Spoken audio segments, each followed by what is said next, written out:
So here we have a really simple one. I was trying to show imagination through animation, and so I sculpted a little brain. The brain is made out of Nuplast clay and it has a tinfoil core.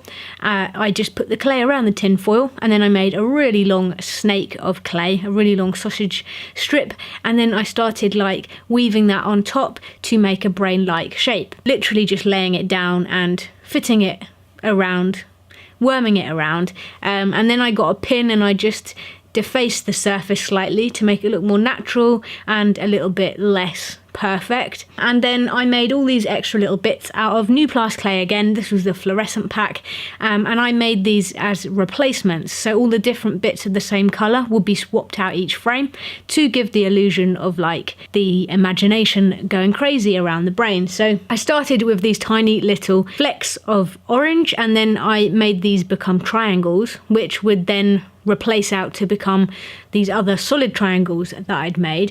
And I decided I wanted these to kind of orbit the brain, so these were going to rotate round, and then I would start introducing the other colours and the other bits to animate around these.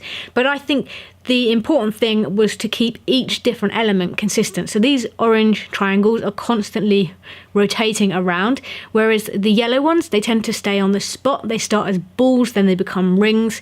Same with the squares. They were little tiny squares and then big squares.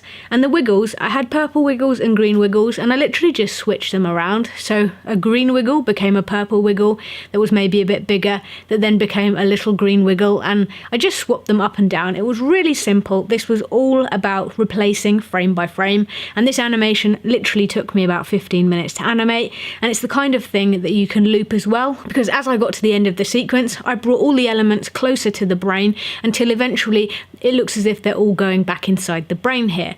If you're new here, I'm Tortor and I'm a stop motion animator, and on this channel you can see behind the scenes stop motion animation videos where I show you how I have made quick animations that have ended up on my TikTok page or elsewhere on the internet. So this behind the scenes was basically to show you how replacement animation can be a really efficient and quick way to animate. Yeah, it may take you a little bit more time to make the bits and pieces that you need, but if you want a quick animation, this is the way to do it.